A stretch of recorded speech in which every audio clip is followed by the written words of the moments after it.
is LinkedIn Marketer of the Year. His name's Nathaniel, Bibby, and he joins us now. How are you doing? I'm good. How are you? I'm very well. LinkedIn's changing a lot, as I say. The CEO's just stepping down after 11 years. Yeah, you actually hearing about this for the first time. I wasn't aware of that. Yeah, happened overnight. So some big news happening there as well. Talk to us about how LinkedIn has changed over the time you've been following it. Yeah, sure. So when I started on LinkedIn, there was only 200 content creators. Tony Robbins, Richard Branson, guys like this. And then it's become more of a content platform for everybody. First off with articles, and now videos become more prevalent. In the last 18 months, we've seen session time, the amount of time that people spend on the platform, increase by 3 times. Wow. Why do you think that is? Are we all looking for jobs, or are we all just becoming more interested in our professional careers as we perhaps shift away from things like Facebook? It's purely because of the organic reach on LinkedIn, and the newsfeed's serving the users better content now. It's a credit to LinkedIn, and a lot of the attention that was on Facebook is shifting over now to LinkedIn. It is true. When I think of my own behavior, I joined Facebook back in 2007 when it was just becoming a thing, and the growth of that was obviously huge, and you would mix your professional with your personal, etc. And then as your parents get on, a lot of us looked elsewhere. So I went to Instagram mostly, but that's not really very professional, obviously. And then LinkedIn was always that thing that I was getting emails saying someone has added you or this has happened, and I never really took it that seriously. But now we're seeing that huge numbers of Australians are actually turning to it. Yeah, that's right.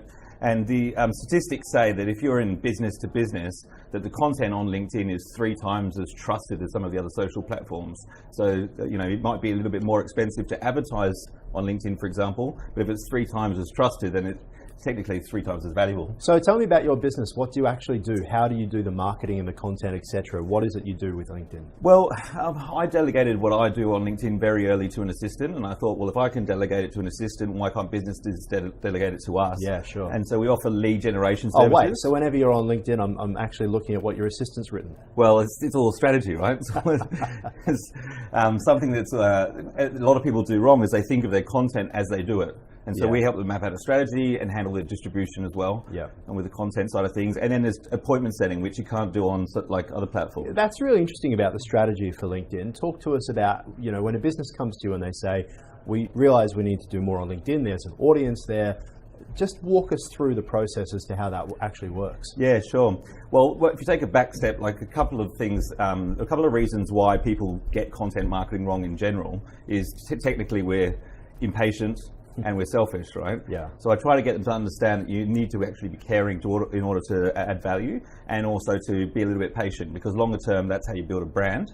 And then we map out how do we add value to the customer. So it starts with the target audience. The wrong thing to do is to sit in your boardroom with some of your employees, right, with a whiteboard, and try and map out what your content marketing plan would look like. You need to go to your target audience and find out what their frustrations are, what their problems are. And how many people come to you and don't even know who their target audience is?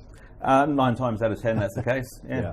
So you aren't really just there to help with the marketing strategy for LinkedIn. You end up essentially assisting them in drilling down who are you trying to reach. Exactly. Yeah, and sometimes we have to help them scale the business as well, because at the end of the day, they don't get return on investment, they're not going to stay a client. And so people think, it's a good problem to have a whole bunch of leads, but a lot of businesses, if they haven't had a huge influx of leads before, they don't actually know how to deal with the scalability of the whole thing. Talk to us about some of your clients, if you can. Sure. I understand it's Apple and even Westpac.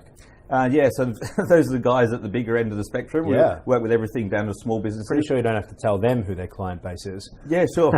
Well, I mean, companies like that, they want to do everything internally. So there's a lot of consulting and a lot of training and educating and empowering their teams. Compared to when you're working with a medium or a small, what happens there? Then they can literally, they can literally outsource the entire thing to my business, which means that we can scale the business extremely fast if they've got the sales processes to handle it.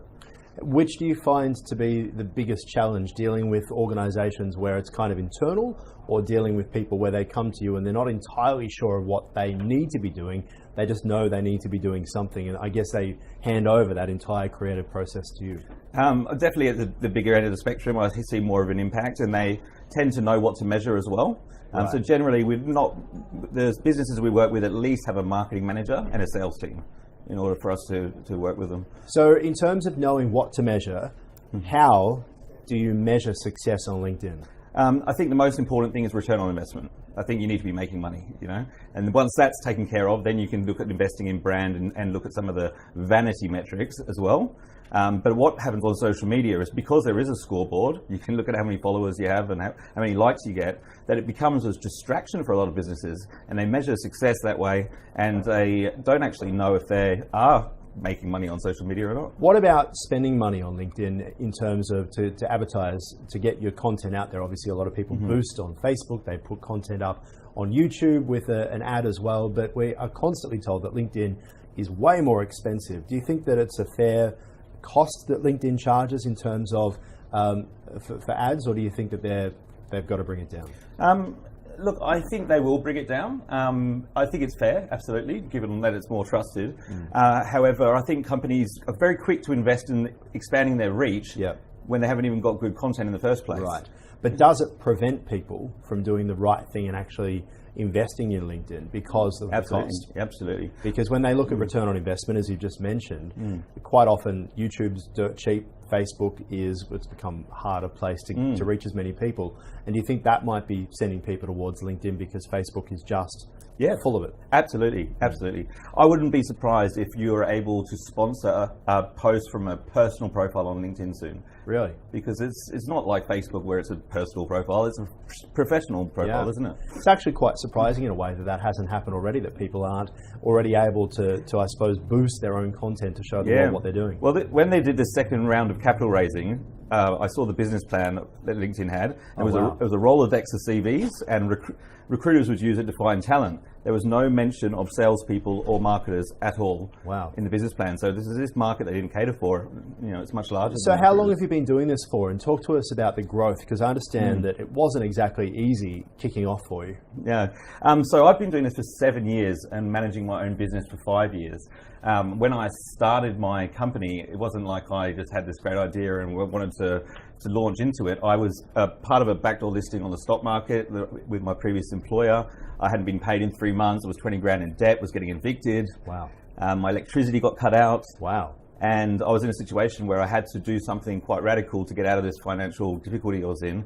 And so Where were you living at the time? I was living in St Kilda East. Oh, there you go, right. And power cut off, and so I had to connect two extension cords together, run them down the stairwell of my apartment building, connect the other end to a desk lamp, and I wrote my business plan under that desk lamp that night. So hang on, where was the power actually coming from? From the common area in the apartment block.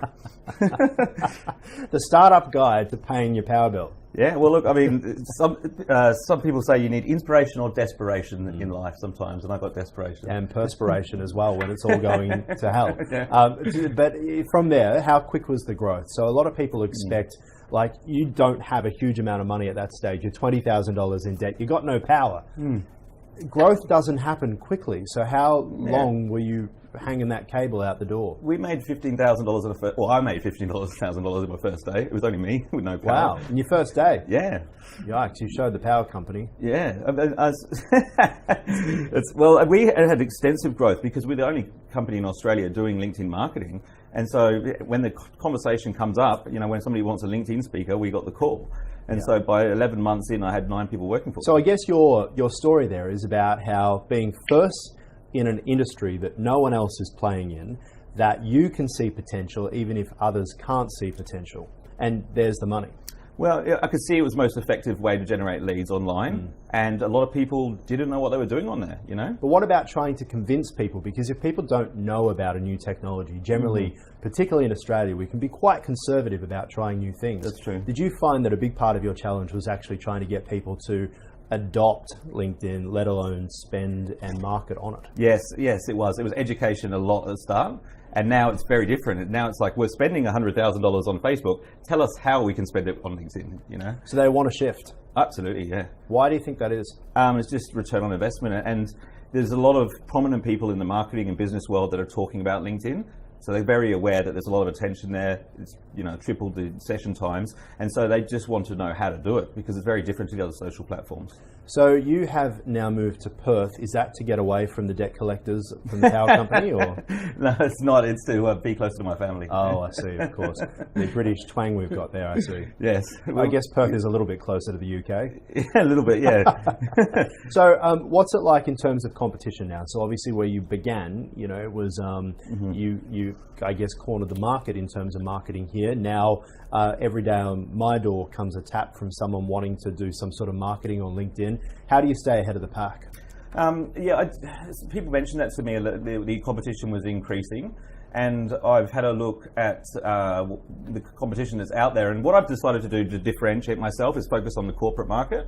I think a lot of them are taking opportunities taking the opportunity for what it is. They might have been business coaches or recruiters before. Whereas what I did is I was doing all digital marketing. I was doing AdWords, I was doing SEO, I was doing Facebook. And LinkedIn was going gangbusters. So I was like, well, get out of the others. I'll deliver this. Can you do me a favor, and anyone you talk to, please say no more car videos. I haven't seen these car videos. What? I heard about Laura's talking about it. Get on my LinkedIn. Please get on my... All I have is, hey man... Oh, hold on, I've got my phone.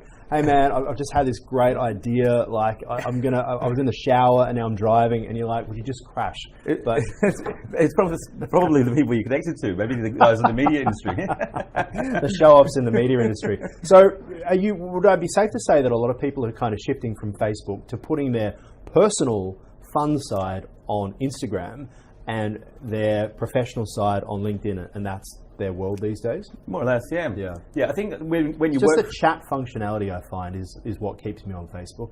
Yeah, absolutely. The Messenger's great. Yeah. I think when you're working for somebody else, though, they're lots more concerned about what they do on LinkedIn than when you're working for yourself. Yes. And rightfully so. Like, a lot of the leaders are very nervous about social media. Really? How do you deal with that? Well, I mean, they are worried that it's not going to be in line with brand. But what I think the leaders should be doing is empowering their team to be individuals on social media so that more people can relate. It's really become quite stark. We've seen a few stuffy old types in the finance world who just don't understand a streaming network. They don't have Netflix, they don't have KO or Stan or anything like that. They don't own an Apple TV. They're still in watch Channel 9 News at 6 and then switch over to Foxtel to download their movie. The world is very quickly changing, as the share prices of these places will show us. Absolutely. And yet the leaders of many of these larger financial-based companies kind of haven't got the memo. They're going to get it, because I read a statistic recently, a study showed that we touch our telephones, whether it's swiping or whatever, 2,600 times a day. Yeah. You can't ignore statistics. But if you don't know what you're doing, quite often the way that people overcome that is to become more conservative, to stick to what they know and put their head in the stand. Put their head in the stand. It's been interesting to watch. Yeah, it's getting to a point now where you won't survive in business if you do that, especially in the finance industry or any of these bigger corporates. Yeah. They really can't ignore social media. Anything else you want to add?